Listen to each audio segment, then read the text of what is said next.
Hi hello ನಮಸ್ತೆ, ನಾನು ನಿಮ್ಮ ಗೀತಾ ಸಂತೋಷ್. ಸಿರಿ ಸಂಭ್ರಮ ಚಾನಲ್ಗೆ ನಿಮ್ಮೆಲ್ಲರಿಗೂ ಸ್ವಾಗತ. ನಾನಿವತ್ತಿನ ರೆಸಿಪಿಯಲ್ಲಿ ತುಂಬಾ ಸಿಂಪಲ್ಲಾಗಿ ಬೆಳಗಿನ ಬ್ರೇಕ್ಫಾಸ್ಟಿಗೆ ಕ್ಯಾಬೇಜ್ ಪಲಾವ್ನ ಯಾವ ರೀತಿಯಾಗಿ ಮಾಡೋದು ಅಂತ ತೋರಿಸ್ತಾ ಇದ್ದೀನಿ. ಬನ್ನಿ, ಇನ್ನೂ ನನ್ನ ಚಾನಲ್ನ ಸಬ್ಸ್ಕ್ರೈಬ್ ಆಗಿಲ್ಲ ಅಂದರೆ ಹಾಗೆ ಸಬ್ಸ್ಕ್ರೈಬ್ ಆಗಿ ಹಾಗೆ ಬೆಲ್ ಬಟನ್ನ ಕ್ಲಿಕ್ ಮಾಡೋದನ್ನ ಮರಿಬೇಡಿ.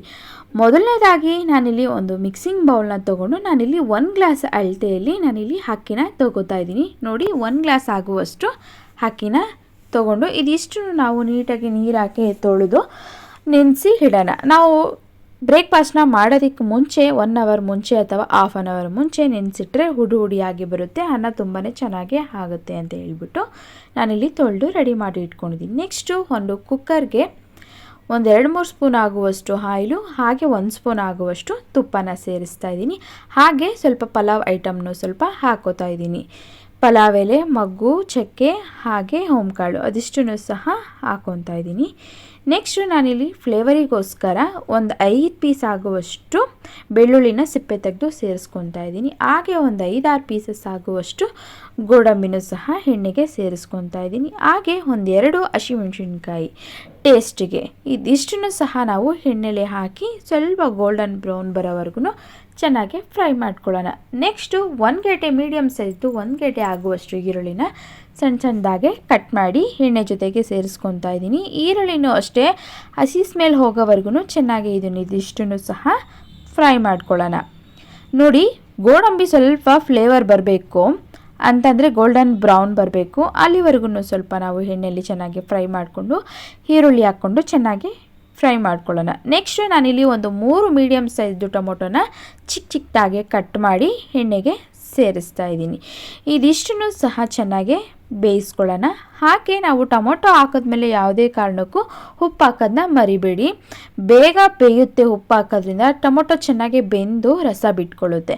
ಅದಕ್ಕೋಸ್ಕರ ನಾನಿಲ್ಲಿ 1 ಸ್ಪೂನ್ ಆಗುವಷ್ಟು ಉಪ್ಪನ್ನು ಸೇರಿಸ್ತಾ ಇದ್ದೀನಿ. ಹಾಗೆ 1 ಸ್ಪೂನ್ ಆಗುವಷ್ಟು ಶುಂಠಿ ಬೆಳ್ಳುಳ್ಳಿ ಪೇಸ್ಟು ಇದಿಷ್ಟನ್ನು ಸಹ ನಾವು ಹಾಕಿ ಚೆನ್ನಾಗಿ ಫ್ರೈ ಮಾಡ್ಕೊಳ್ಳೋಣ. ಈರುಳ್ಳಿ, ಟೊಮೊಟೊ, ಪಲಾವ್ ಐಟಮು, ಬೆಳ್ಳುಳ್ಳಿ ಹಾಗೆ ಗೋಡಂಬಿ, ಹಸಿಮೆಣಸಿನ್ಕಾಯಿ ಇದಿಷ್ಟನ್ನು ಸಹ ಹಾಕಿ ಚೆನ್ನಾಗಿ ಫ್ರೈ ಮಾಡ್ಕೊಂಡಿದ್ದಾದಮೇಲೆ ನಾನಿಲ್ಲಿ ಕಟ್ ಮಾಡ್ಕೊಂಡಿರುವಂತಹ ಪುದೀನ ಸೊಪ್ಪು ಹಾಗೆ ಕಟ್ ಮಾಡಿ ಇಟ್ಕೊಂಡಿರುವಂತಹ ಕೊತ್ತಂಬರಿ ಸೊಪ್ಪು ಇಷ್ಟನ್ನು ಸಹ ಹಾಕಿ ಚೆನ್ನಾಗಿ ಫ್ರೈ ಮಾಡ್ಕೊತಾ ಇದ್ದೀನಿ. ನೋಡಿ, ಈ ರೀತಿಯಾಗಿ ಫ್ರೈ ಮಾಡ್ಕೊಂಡಿದ್ದಾದಮೇಲೆ ನಾನಿಲ್ಲಿ 1 ಕಪ್ ಆಗುವಷ್ಟು ಕ್ಯಾಬೇಜ್ನ ಸಣ್ಣದಾಗಿ ನೋಡಿ ಈ ರೀತಿಯಾಗಿ ಕಟ್ ಮಾಡಿ ಇಟ್ಕೊಂಡಿದ್ದೀನಿ. 1 ಕಪ್ ಆಗುವಷ್ಟು ಕ್ಯಾಬೇಜ್ನು ಸಹ ನಾನಿಲ್ಲಿ ಸೇರಿಸ್ತಾ ಇದ್ದೀನಿ. ನೀಟಾಗಿ ಚೆನ್ನಾಗಿ ನಾವಿಲ್ಲಿ ಫ್ರೈ ಮಾಡ್ಕೊಳ್ಳೋಣ. ಸ್ವಲ್ಪನೂ ಹಸಿ ಸ್ಮೆಲ್ ಇರಬಾರ್ದು, ಅಲ್ಲಿವರೆಗೂ ನಾವು ಚೆನ್ನಾಗಿ ಫ್ರೈ ಮಾಡ್ಕೊಳ್ಳೋಣ. ಕ್ಯಾಬೇಜ್ ಹಾಕೋದ್ರಿಂದ ತುಂಬಾ ಟೇಸ್ಟು ಚೆನ್ನಾಗಿ ಬರುತ್ತೆ ಅಂತಲೇ ಹೇಳ್ಬೋದು. ಹಾಗೆ ನೆಕ್ಸ್ಟ್ ನಾನಿಲ್ಲಿ ಖಾರಕ್ಕೆ 1 ಸ್ಪೂನ್ ಆಗುವಷ್ಟು ಚಿಲ್ಲಿ ಪುಡಿ ಹಾಗೆ 1 ಸ್ಪೂನ್ ಆಗುವಷ್ಟು ಚಿಕನ್ ಮಸಾಲ, ಅಂದರೆ ಟೇಸ್ಟ್ ಚೆನ್ನಾಗಿ ಬರುತ್ತೆ ಅಂತ ಹೇಳ್ಬಿಟ್ಟು 1 ಸ್ಪೂನ್ ಆಗುವಷ್ಟು ಚಿಲ್ಲಿ ಪುಡಿ ಹಾಗೆ 1 ಸ್ಪೂನ್ ಆಗುವಷ್ಟು ಚಿಕನ್ ಮಸಾಲ ಸೇರಿಸಿ ಸ್ವಲ್ಪ ಒಂದು ಅರ್ಧ ಗ್ಲಾಸ್ ಆಗುವಷ್ಟು ನೀರನ್ನ ಸೇರಿಸಿ ಸ್ವಲ್ಪ ಹಾಗೆ ಚೆನ್ನಾಗಿ ಬೇಯಿಸ್ಕೊಳ್ಳೋಣ. ನೆಕ್ಸ್ಟು ಇದಿಷ್ಟನ್ನು ಸ್ವಲ್ಪ ಚೆನ್ನಾಗಿ ಬೆಂದಿದ್ದಾದಮೇಲೆ ನಾವು ಅಳತೆಗೆ ತಕ್ಕಂತೆ ಅಕ್ಕಿಗೆ ತಕ್ಕಂತೆ ನಾವಿಲ್ಲಿ ನೀರನ್ನ ಆ್ಯಡ್ ಮಾಡ್ಕೊಳ್ಳೋಣ. ನಾನಿಲ್ಲಿ 1 ಗ್ಲಾಸ್ ಅಕ್ಕಿಗೆ ನಾನಿಲ್ಲಿ 2 ಗ್ಲಾಸ್ ಆಗುವಷ್ಟು ನೀರನ್ನ ಸೇರಿಸಿ ಆಗಲೇ ಸ್ವಲ್ಪ ಉಪ್ಪನ್ನು ಹಾಕ್ಕೊಂಡಿದ್ವಿ ಟೊಮೊಟೊ ಬೇಯಬೇಕಾದ್ರೆ. ಈಗ ನೆಕ್ಸ್ಟು ಮತ್ತೆ ಇನ್ನೊಂದು ಸ್ಪೂನ್ ಆಗುವಷ್ಟು ಉಪ್ಪನ್ನು ಸೇರಿಸಿ ಸ್ವಲ್ಪ ಚೆನ್ನಾಗಿ ಮಿಕ್ಸ್ ಮಾಡಿಕೊಂಡು ಚೆನ್ನಾಗಿ ಇದನ್ನು ಕುದಿಯೋದಕ್ಕೆ ಬಿಡೋಣ. ಚೆನ್ನಾಗಿ ಇದು ಕುದಿ ಬಂದಿದ್ದಾದಮೇಲೆ ನಾವು ಏನು ತೊಳೆದು ಇಟ್ಕೊಂಡಿದ್ವಿ ನೋಡಿ ಅಕ್ಕಿನ ಸೇರಿಸೋಣ. ಮೀಡಿಯಮ್ ಫ್ಲೇಮಲ್ಲಿ ಇಟ್ಕೊಂಡು ನಿಧಾನವಾಗಿ ಬೇಯಿಸ್ಕೊಳ್ಳೋಣ. ಈ ರೀತಿಯಾಗಿ ಚೆನ್ನಾಗಿ ಮಧ್ಯದಲ್ಲೇ ತಿರುಗಿಸ್ಕೊತ ನಾವು ಕೆಲವ್ರು ಏನು ಮಾಡ್ತಾರೆ, ಅಕ್ಕಿ ಹಾಕಿದ ತಕ್ಷಣ ಬೇಗ ಆಗಲೇ ಕ್ಯಾಪ್ ಹಾಕ್ಬಿಡ್ತಾರೆ.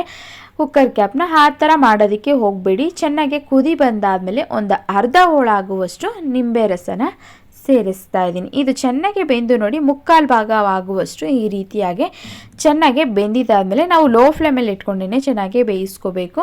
ಒಂದು ಮುಕ್ಕಾಲು ಭಾಗ ಬೆಂದಿದ್ದಾದಮೇಲೆ ನಾನಿವಾಗ ಕುಕ್ಕರ್ ಕ್ಯಾಪ್ನ ಕ್ಲೋಸ್ ಮಾಡ್ತಾ ಇದ್ದೀನಿ. ಅಂದರೆ ವಿಜಿಲ್ನ ಕೂಗೋದಕ್ಕೆ ಬಿಡಬಾರ್ದು.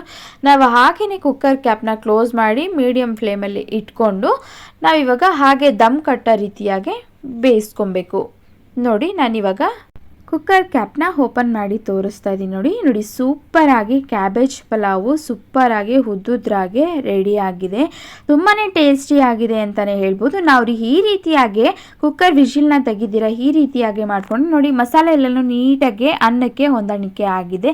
ಇಲ್ಲ ಅಂತಂದರೆ ಏನಾಗುತ್ತಪ್ಪ ಅಕ್ಕಿ ಹಾಕಿದ ತಕ್ಷಣ ಕುಕ್ಕರ್ ಕ್ಯಾಪ್ನ ಕ್ಲೋಸ್ ಮಾಡಿಬಿಟ್ರೆ ಮಸಾಲೆ ಎಲ್ಲನೂ ಮೇಲೆ ಬಂದು ನಿಂತಿರುತ್ತೆ ಮತ್ತು ನೀಟಾಗಿ ಎಲ್ಲನೂ ತಿರುಗಿಸ್ಕೊಬೇಕಾಗಿರುತ್ತೆ. ಆ ರೀತಿ ಮಾಡೋ ಅವಶ್ಯಕತೆನೇ ಇರಲ್ಲ. ಮುಕ್ಕಾಲು ಭಾಗ ಬೇಯಿಸ್ಕೊಂಡು ನಾವು ಕುಕ್ಕರ್ ಕ್ಯಾಪ್ನ ಕ್ಲೋಸ್ ಮಾಡಿ 5 ನಿಮಿಷ ಮೀಡಿಯಂ ಫ್ಲೇಮಲ್ಲಿ ಬಿಸಿ ಮಾಡಿಕೊಂಡ್ರೆ ಸಾಕು. ಸೂಪರ್ ಟೇಸ್ಟಿ ಆದಂತಹ ಕ್ಯಾಬೇಜ್ ಪಲಾವು ರೆಡಿಯಾಗಿದೆ ನೋಡಿ. ಬೆಳಗಿನ ಬ್ರೇಕ್ಫಾಸ್ಟ್ಗೆ ತುಂಬಾ ಸಿಂಪಲ್ಲಾಗಿ ಬೇಗನೆ ಕ್ವಿಕ್ಕಾಗಿ ನಾವು ಮಾಡ್ಕೋಬೋದು. ಟೇಸ್ಟ್ ಅಂತೂ ಸೂಪರ್ ಆಗಿದೆ ಅಂತಲೇ ಹೇಳ್ಬೋದು.